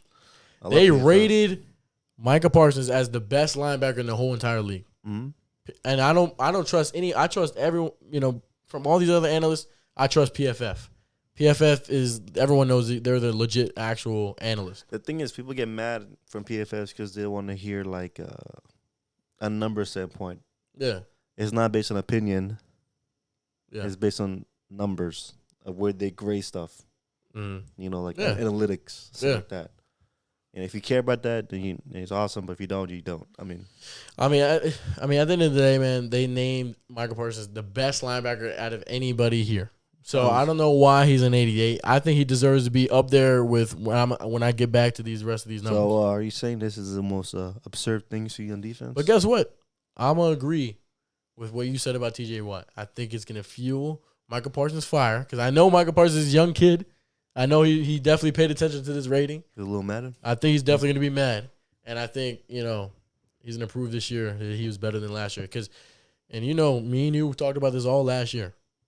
Because me and you had arguably the 2 best defensive players of the year. Mm-hmm. Literally, Michael Parsons was the runner-up to to T.J. Watt. Mm-hmm. So, fucking Michael Parsons literally could have won Defensive Player of the Year as a rookie. So, I don't know. I don't agree with that, but so this is the rest. So number 6 is Roquan Smith from the Bears. He's at 89. Come on. You think Roquan Smith is not better than Michael Parsons? Come on. Number 5 is Darius Leonard from the Colts. He's a 90. Number 4 is Bobby Wagner from the Rams. He's 91. Number 3 is Levante David. He's from the Bucks. He's a 92. Number 2 is Demario Davis from the Saints. He's a 93. And then the number 1 they have as Fred Warner. The 49ers as a 94. Okay. Overall. I would have bumped up Bobby Wagner to like 2. Mm-hmm. Or you put on 1. I don't really mind. Fred Warner's really good though. I really like Fred Warner a lot. Maybe I'm gonna sign Bowers, but I think Michael Parsons should be number 1. I mean, according to PFF, man, come on. Yeah. But I mean the thing is just that like that's bullshit. Position wise, maybe Madden's doing it from like what he's done as like a inside linebacker perspective, I guess. Yeah, you know what I mean? Because he's more, and like, Michael Parsons is more of a flex. On that stat line is way different than he was on Rudge. Yeah, I mean, not the Rudge edge. The Rudge. Because honestly, for me, like I think he's more talented on the edge than besides the fucking. I agree. Fucking, like, I agree. Inside linebacker. Yeah, he's naturally born talented. Be on the edge. Fucking great. Yeah. He's great in middle linebacker too. Don't get me wrong too. Yeah. Hey, so if he moves to edge rusher, that means he'll be in real competition with T.J. Watt. Yeah, if he does it. But the Cowboys just signed Anthony Barr, so let's see what happens. So. Yeah, they did. So I mean, we have a good linebacker committee. But last position I want to talk about is just tight ends real fast. So what they have at number 10, actually they don't have a number 10 for some reason. Number 9 is Hunter Henry from the Patriots. You have him as an 84. Mm-hmm. And tied with him at number 9 is Zach Ertz from the Cardinals at 84. Number 8 is Dallas Goedert from the Eagles. He's 85. Number 7 is Mike Gesicki from the Dolphins at 86. Number 6 is Kyle Pitts. He's at 87. And he's coming off a rookie season too. So he also made top 10. 5 is TJ Hawkinson from the Lions. He's at 89. 4 is Darren Waller from the Raiders. He's a 91. 3 is Mark Andrews from the Ravens. He's a 93. 2 is George Kittle, 49ers, and he's a 97.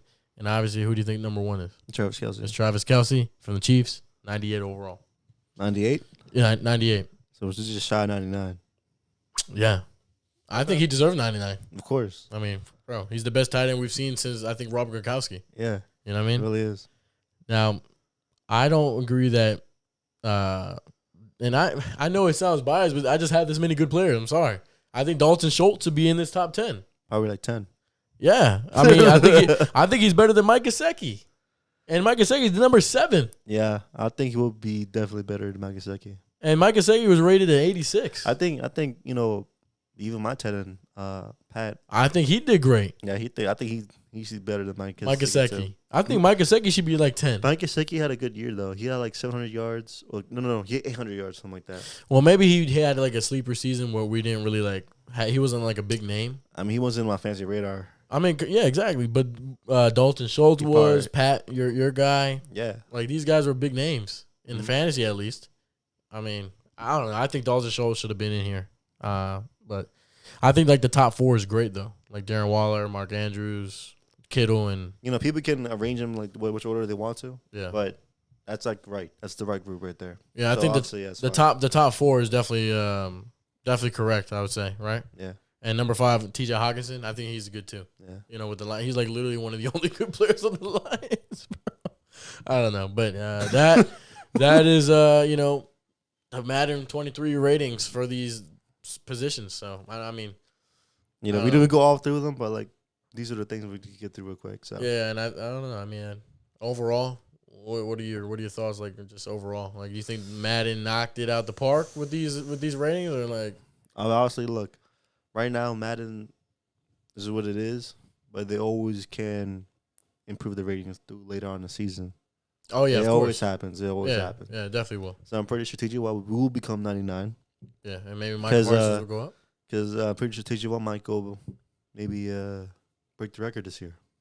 Are you making that a prediction right now in front of the camera? Not sure yet. So you want to keep the predictions once the season gets closer? Yeah. Okay. Yeah. All right. Not sure yet, but stay tuned for our predictions because we'll have a video come out. Once the season gets close to. I'm also going to give you insight between sports books and stuff like that to see what good gambles or not. So yeah, those things to look forward to when the season starts. So yeah, trust me, guys. We have so much. If you guys are into sports, the viewers that like our sports talk, we have a lot coming. Like content wise, like fantasy football, fantasy football. We just need football to start, and it would be it would be so much more coming. And then don't forget, we a couple episodes episodes ago we did the World Cup picks for the group stage. Like that's gonna come soon in the winter, so there's a lot of sports content coming. So just stay tuned for that. But just going on to another topic, something we all love, me and you love. We have a couple props up here, about Marvel. So we all know that a couple weeks from now, She-Hulk is coming out. Mm-hmm. The new Disney Plus show. If you guys are up with the timeline of Marvel, this is the next show after Thor. So this is continuing after Thor. So what are your expectations for this show, Justin? I'm obviously expecting high expectations. Yeah. Every Disney show has came out Disney Plus. It's fucking amazing. I love them all. Yeah. And on this one, I'm predicting there might be a cameo of, the Daredevil coming into this. Daredevil? Yeah. So what makes you think that? Because She-Hulk is a lawyer. She's an attorney. That's true. She's an attorney. Yeah. And Daredevil is also a lawyer. Yeah. So, I'm not saying we probably won't be big, but it'd be like a time where they walk past each other and they would, talk to so there'd be some interaction going on. Yeah. I agree. Because they're the same profession. Yeah, he'll make some type of appearance. Exactly. Yeah. And Daredevil is now being shown in the next, He has a show coming. The next timeline showing in Phase 5. Yeah. Wait, Phase 6? Yeah, Phase 5, yeah. Phase 5, yeah. Either Phase 5 or 6, somewhere around there. Yeah. So, on the next phase, that is being brought up. So yeah, and he has the most episodes. Exactly. And it would be nice for him to have a cameo going along with it. Yeah. So there's a lot to take into from it because I don't know who's gonna be the antagonist. That was what I was just about to say. Yeah, I have no idea. When going to this show, obviously, She-Hulk is in the comics, but we're not too familiar with She-Hulk, right? Well, she's like a so imagine how does she have interactions with Hulk? So what do you mean? Like how did this even where did this story come from? You know what I mean? Like how they get the powers? Yeah, like how does she? Because obviously we know how Bruce Banner did. Yeah. But like, how does she? And who is she? I don't even know, bro. That's what I'm trying to say. The thing is, like, I don't know much about her, but like, that's what I'm saying. I'm saying like the prediction probably would be like, She-Hulk herself would. I mean, like, her fighting style. If you look at Hulk, is about smash and like strength. Yeah, right? Hulk smash. Yeah, exactly. But if you look at She-Hulk, she's slimmer. Yeah, she is. But she still has the strength of Hulk. Right? Yeah. Not like the same as Hulk, but like a little more below. And like almost like do like mixed martial arts in Hulk way. So you know what I mean? Yeah, so like, I know what you mean, yeah. So imagine like a Black Widow fighting, but with Hulk strength. Does she get angry like him though? I mean, she turns green. But that's what I'm saying. Does She have to get angry to do that? That's what I'm saying, yeah. Yeah. Because obviously in the trailers, we see like Bruce Banner is in this. Yeah, Mark Ruffalo. Exactly. Yeah, that's what I'm excited about too, though. Because like, he's one of the Avengers. Yeah. You know, so we're going to see him. And like, he's there training him to stay calm and look like it. Yeah. So. And he's the smart Hulk. Exactly. So, you know, we're going off Endgame. So is it? But that's another thing. Find out, man. But that's another thing I'm excited about is because first time seeing Mark Ruffalo since Endgame. Mm-hmm. So I don't know. I mean, this might take place somewhere around the timeline. Yeah, I'm happy to see Mark Ruffalo, return back to the character. And yeah, of course. Yeah. Because obviously, his solo movie didn't. Well, he never had a solo movie before, and it doesn't look like he's going to rise up now. I don't think so. Because they didn't announce it in the phases. But I'm fine with them having TV shows. Yeah, kind of like go around the loophole between like because Hulk owns Universal rights to it. Yeah. And for Disney, they're trying to just make much more money possible. Of course, yeah. And doing Disney Plus with She-Hulk is genius. Yeah, because he gets Mark Ruffalo involved with the character too. And then also, obviously, what we always get excited about is we know who's producing this show. Kevin Feige. I mean, in Kevin Feige we trust. Kevin Feige I trust. Yes. Yeah. So I mean, that's obviously always exciting if he produces all the shows and the movies. So the one character where like I really want to see. Like two things from the first Incredible Hulk movie, which is the Abomination. Oh yeah, which we did see a sneak peek in the Shang-Chi movie, or we're gonna see Red Hulk. Oh yeah, so forgot about Red Hulk. Red Hulk looks fucking a really interesting character, But and what? I mean, yeah, those are Hulk's enemies. Yeah. Now. She-Hulk might have totally different ones. No. She-Hulk is also enemies with Red Hulk too. Okay, so they're like together. Yeah. So you think Hulk's gonna be actually part of the show? Like maybe, but I'm talking about like we might see a tag team for the first time. Yeah. With Hulk and like She-Hulk. a duo. Yeah. Be really fucking cool. Yeah. And remember, there's a lot of CGI going into this. Yeah, of course, because they're Hulks. Oh my god. Yeah. So there's gonna be a lot of cool shit. Exactly. A lot of cool shit. Exactly. A lot of cool shit. So I'm expecting high. I think it's gonna be a great show. Yeah, I think it is. I really do. This is the first show where, like, when Disney Plus first came out, they not the shows. Yeah, it's the first time where like I'm seeing past everything else. Where like, okay, I watched everything. Now it's what's gonna happen. Because the She-Hulk was supposed to be like going on in process, but never official until like Kevin Feige announced it. Now it's gonna be shown to it. Yeah, now it's coming to life. Yeah, it's gonna be fucking amazing. I just can't wait. No, I can't wait for it too. But as far as like, I don't know, it's just good to see Mark Ruffalo and stuff. But hey, man, more characters for the Avengers group. Exactly. But I was gonna say another thing. It's another female hero added to the story. We just came off Miss Marvel. She's a new female hero. See, I think they probably go transpire because obviously they want to embrace women empowerment. Yeah, that's what I'm saying. Yeah, and these characters who are females, they could do just a good job at anything else. No, of course, These characters are great. I love them. Yeah, and maybe they're gonna start in the future have their first female adventure group and have their adventures go exactly. So I mean, Kevin Feige the genius. He knows what he's fucking doing. He knows what he's doing. That's what I'm saying. Hey, what do we say? In Feige we trust. Kevin Feige I trust. And what are the Avengers movies is what one? The first one's called Kang's Dynasty, and the other one's called Secret Wars. Yeah. So obviously, once we get to that, obviously that's a long time from now. But I think it would all come together perfectly, and maybe we'll see more female heroes and stuff. But I think we're coming off Miss Marvel, so I'm excited just to see where it comes off of. But She-Hulk, Attorney at Law, right? Mm-hmm. That's what it's called. So check it out, and then maybe you guys can know exactly what we're talking about. And if you guys haven't gotten to Marvel, we really highly suggest you go on Disney Plus, go to Marvel's page. They have a little timeline order, right? They do. And just watch everything. And if you want to know what we're talking about, catch up to us. The only thing that'll happen there is like the Spider-Man trilogy, Spider-Man Tom Holland trilogy, and maybe if you want to watch Morbius and Venom, you can. Where do you find the Spider-Man movies then?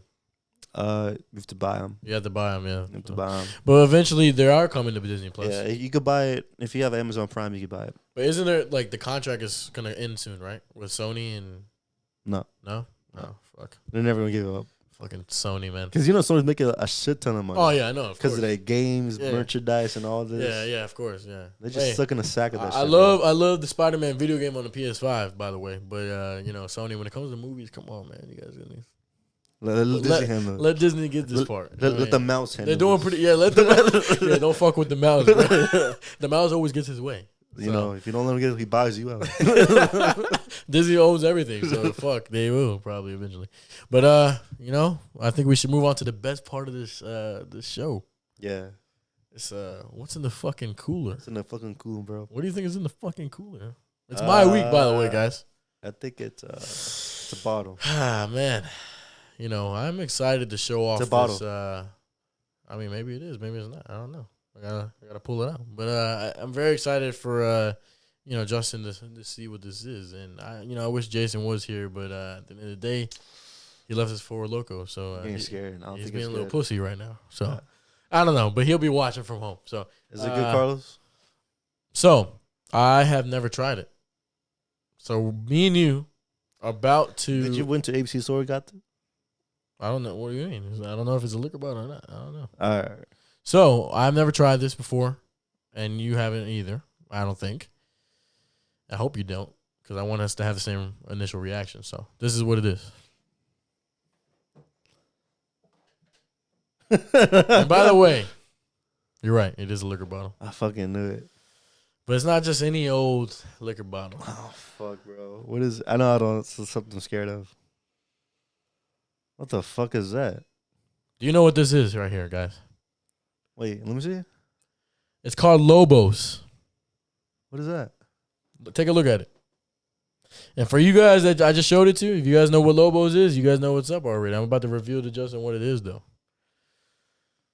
It is a tequila. It's tequila. It's a dark tequila. Fuck. But it's not just any old tequila, Justin. It's LeBron James liquor. It is LeBron James? Yeah. How much does it cost? It cost me $52. Oh, well, actually, no, I'm lying. It cost me $63. Oh, my God. So it's a high-quality liquor. Are you going to hide this bottle somewhere? And we talked about, remember the last episode, I said we needed to add some more high-quality shit. You drop some hints. Exactly. And, obviously, it's always cool to try celebrities' liquors, right? We tried Drake's before. We tried Kendall Jenner. Yeah. What else? Jay-Z's. Which one is Jay-Z? I forgot what it's called. It's that. Remember that rum we tried in the black little bottle? That was Jay-Z's. That's Jay-Z's. Oh, that was good. Yeah, it was good. So now this is LeBron's. So I want you to do the honors of opening this up. So I'm gonna just give my little take on this real fast. So he has two different types. So he has a clear one and he has a dark tequila. I decided to go with the dark one. So a little ASMR for you guys, by the way. I'm excited to try this. We'll see what LeBron James is up to. Take a little sniff once you open that up. And if you guys have tried it, leave us in the comments. Let us know if you guys tried it. Ooh. Does it smell strong? Look at this fucking reaction. Hey, you know what it smells like? What? Some Casamigos. Oh, really? Yeah. Are you dead ass? Smell it. I don't know if I want to fucking smell it now. From here? Nah, I don't want to smell it from the cork. Here, bro. Ah, shit. You said it smell like Casamigos? Smell it. Not quite. I'm not saying match it, but like it smells smoother than Casamigos. Yeah. It kind of smells like Don Julio a little bit. I'm gonna compare it to Don Julio. You know what? It does. I can be halfway. It does. Maybe it's a mixture. Yeah. Since I bought maybe it, it's a mixture of Don Julio and Casamigos. I mean, hold on. We'll have to try it. Best But, of both. I wanted to buy this. You know, Best, that's both why I was so worlds. mad. Like that. You know, obviously, I understand where Jason couldn't be here, This but piece of shit. I wanted him to try the LeBron James liquor with us today. But here, I think since I bought it, I want you to do the honors of pouring up the first shot. So I'm excited. I mean, I don't know. Let's see how this is going. And now we have another collection here. So yeah. You know, Carlos told me you don't like tequila. No, I'm not that big. I'm not a big tequila guy, man. And then he started hanging out with me a lot more often. Yeah, I was like, now they turn me into a fucking tequila addict. I don't know what is it, Yeah, man. add it to the collection now. Like, tequila. Should we put it right here? Here, you put it right there. Okay. This is tequila itself, man. I mean, I like it. Just, one tequila I can't try, obviously. Yeah, this man can't handle Jose Cuervo. No? Yeah, it's Jose Cuervo. Oh, yeah. Fuck that. Yeah, that's the one you can't fucking handle. Yeah, fuck Like Jose a pussy? Cuervo. No, fuck Jose Cuervo. All right, so let's get it going. All right, man. I don't have a chaser. I don't have either. Well, pour yourself up a fucking chaser. How about this, Carlos? This is my chaser. Another shot. Unless you want some of my chaser. Yeah, give me some of your special drinks.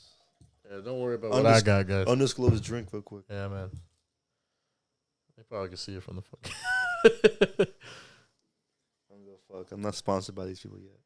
Yeah, we're not. All right.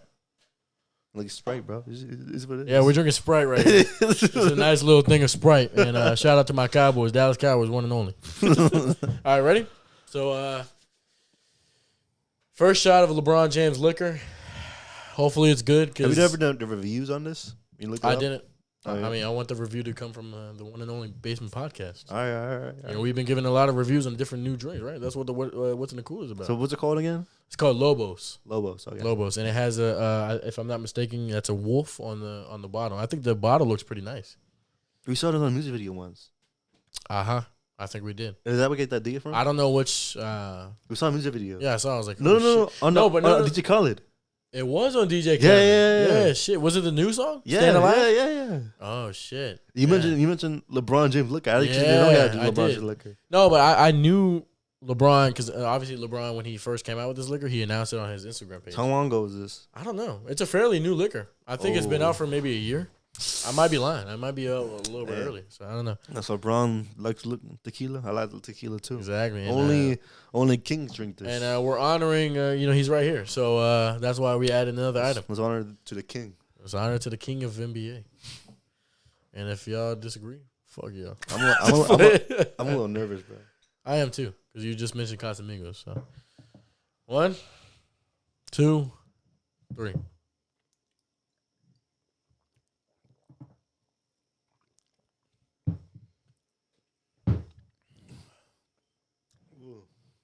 I don't think the White Claw is a good chaser. No. It's really bad. I think we should just drink it straight up. Yeah.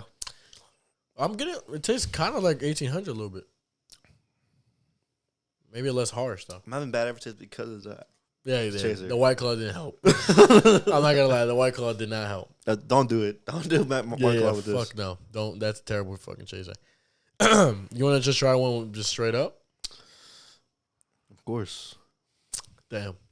Yeah, we should have never took a chaser, bro. Well, listen, learn, guys. Don't get fucking White Claw with this shit. First reaction, just disregard that shit. Let's just drink it straight up, okay? All right, let's be fair. I know we're doing shots back to back, but Let's be fair and give it another chance. let's just give it a regular shot.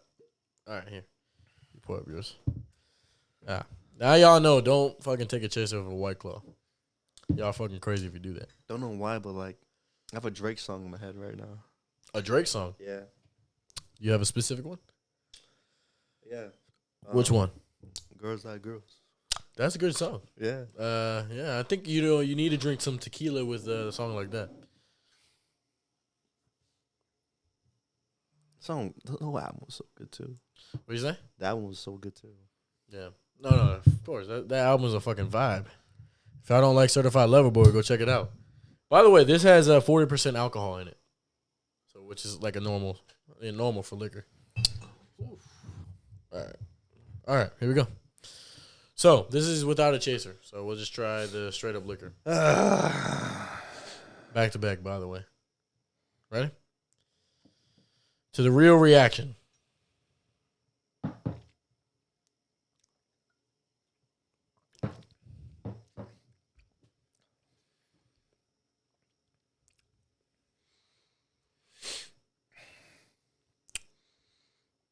Yeah, definitely strong. Mm-hmm. That's strong. Yeah. I like that. I like strong, though. It's like burns. Mm-hmm. Man.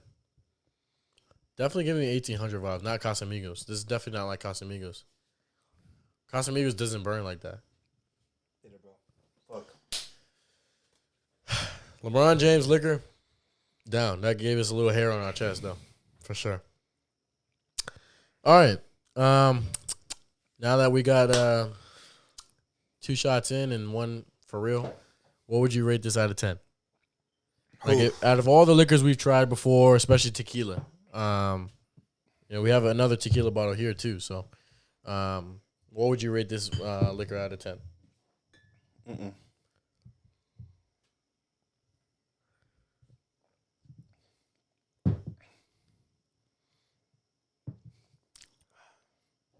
Doesn't help, but it's something. So what are you gonna say? Out of 10, 10 being the worst. I mean, 10 being the best. I said being the worst. 1 being the worst. Like a 4. 4. Wow, that's very low.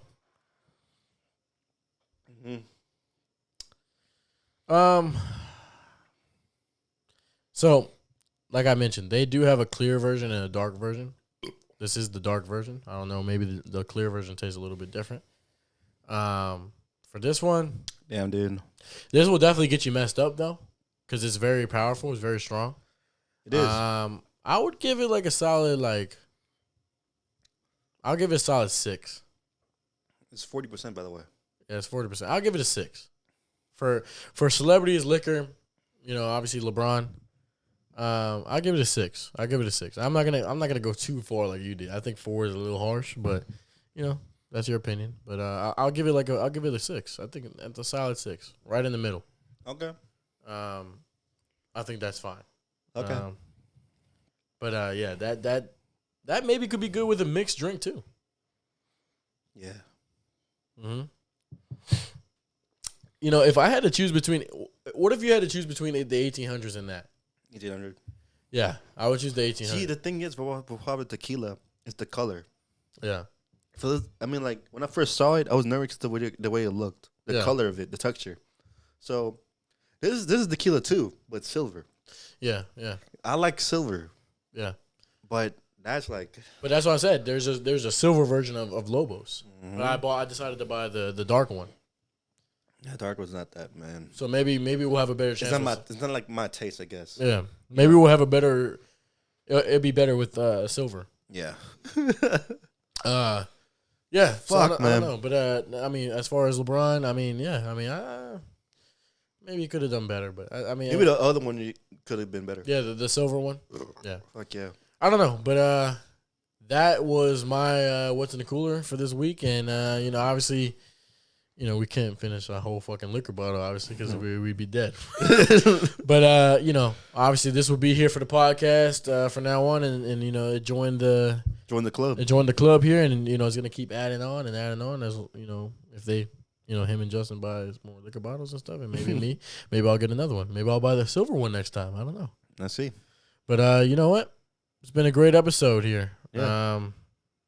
Obviously we'll be back next week, and also check me out TikTok, please. Yeah, I'm making more content on the way too. So go subscribe, share the video, tell your friends about this. Hey, we're at what 86 subscribers. Yeah, don't forget about the giveaway.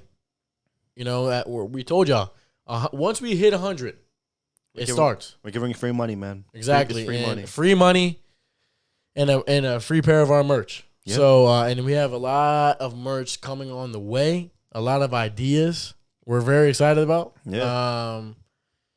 Man, the future's just bright. Yeah, it is. It's really good, though. The future's bright. Yeah, it's and, really good. you know, obviously, you know, the last couple days, we've been seeing a lot of positive feedback with our fan base. So, you know, obviously, we're still starting small. Yeah. What? This is episode 15. Yeah. You know, we're still growing, and like we always say all the time, we want y'all to grow with us, and you know, we want y'all to come with us. So, you know, we'll be back for episode 16, and maybe Jason will be back by then, right? Yeah, maybe. I just want to say it now, but maybe he might be back. You know, but we love all y'all. Thank y'all for watching us so much. Go check out Justin's content, Jason's music. He has his song on the way. I know we've been saying this for a little bit, but you know he's been working hard on it. And if you don't know, check out Spotify.